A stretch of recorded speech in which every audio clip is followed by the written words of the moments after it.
Parmi la population non royale d'Égypte, un homme est probablement mieux connu que tous les autres. Imhotep a connu un tel succès qu'il est l'un des Égyptiens les plus célèbres au monde. Imhotep, dont le nom signifie « celui qui vient en paix », a existé en tant que figure mythologique dans l'esprit de la plupart des érudits. Bonjour, j'espère que vous allez bien. Dans cette vidéo, nous allons parler d'Imhotep. N'oubliez pas de vous abonner à la chaîne et d'activer la cloche de notification afin d'être informé de la sortie d'une nouvelle vidéo. Qui est Imhotep? Imhotep voit le jour au sein d'une famille de 9 enfants. Il est né à Men-Na-Fooré, ville nommée plus tard Memphis par les Grecs. Il a été le premier architecte nommé au monde à avoir construit la première pyramide d'Égypte. Il est souvent reconnu comme le premier médecin au monde. Il était fonctionnaire du pharaon Djoser. Les différents titres d'Imhotep étaient chancelier du roi de Basse-Égypte, le premier sous le roi, l'administrateur du grand manoir, le noble héréditaire, le grand prêtre d'Héliopolis, le chef sculpteur et enfin le chef charpentier. Certains le présentent vêtu d'une tenue ordinaire. D'autres le montrent sous les traits d'un sage assis sur une chaise avec un rouleau de papyrus sur les genoux ou sous le bras. Imhotep, le bâtisseur de pyramides. En accord avec des légendes beaucoup plus tardives, les égyptologues lui attribuent la conception et la construction de la pyramide de Djoser, une pyramide à degrés à Saqqara construite pendant la 3e dynastie. Il est aussi responsable de la première utilisation connue de colonnes de pierre pour soutenir un bâtiment. Imhotep est le premier à imaginer une demeure funéraire plus importante pour son roi. Avant Imhotep, les pharaons étaient inhumés dans des mastabas, c'est-à-dire des structures hautes et faites de briques de terre. Imhotep, un grand médecin.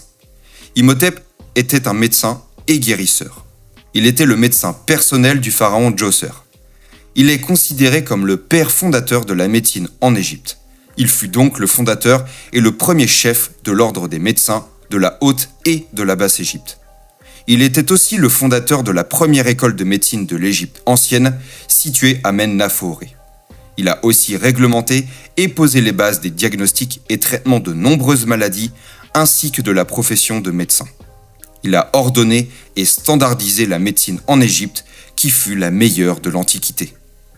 La médecine de l'Afrique pharaonique avait atteint un niveau d'avancement qui se reflétait dans la chirurgie du cerveau, les méthodes de contraception et la mise en place de tests de grossesse. Les scribes désignent Imhotep comme étant celui qui a transmis bon nombre d'informations sur le corps humain et les maladies. Puisqu'il soignait le pharaon, c'est-à-dire l'incarnation du dieu Horus, on comprend pourquoi de nombreux textes pharaoniques le désignaient comme grand médecin des dieux et des hommes.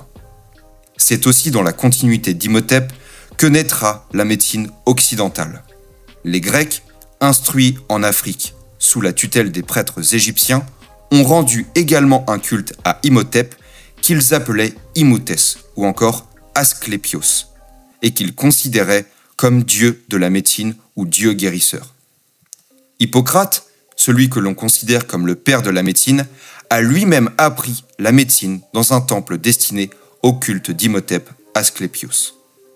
Après sa formation, Hippocrate prêta un serment en jurant sur Asclépios Imhotep de guérir les malades. Ce serment se faisait dans la tradition pharaonique qui a été adoptée en Grèce, donnant ainsi naissance au serment d'Hippocrate. Après la Grèce, la réputation et les enseignements du médecin Imhotep gagnèrent aussi Rome. Ainsi, les Romains prêtèrent serment à Imhotep sous le nom d'Esculape. Imhotep, le grand prêtre. Imhotep était un chef du clergé. Il était un grand prêtre de la ville d'Héliopolis. Dans la civilisation pharaonique, les fonctions de prêtre pouvaient aller de pair avec celles de médecin ou de guérisseur. Ainsi, si le mal ou la maladie était spirituel, le médecin en tant que prêtre, après avoir appliqué des remèdes physiques, pouvait aussi faire des incantations et autres invocations. Imhotep portait le titre du Khéri-Heb, qui était lié à sa capacité de communiquer avec le monde invisible. Imhotep survivra à Djoser pour s'éteindre lors du règne d'Ouni, le dernier pharaon de la 3e dynastie. C'est sous le règne de Menkaure, pendant la 4e dynastie, que l'Égypte puis le monde antique commenceront à vénérer infiniment Imhotep. Imhotep, l'ancêtre divin devenu Dieu. Les médecins avaient Imhotep comme modèle et invoquaient son nom et son esprit lors du traitement spirituel de certaines maladies.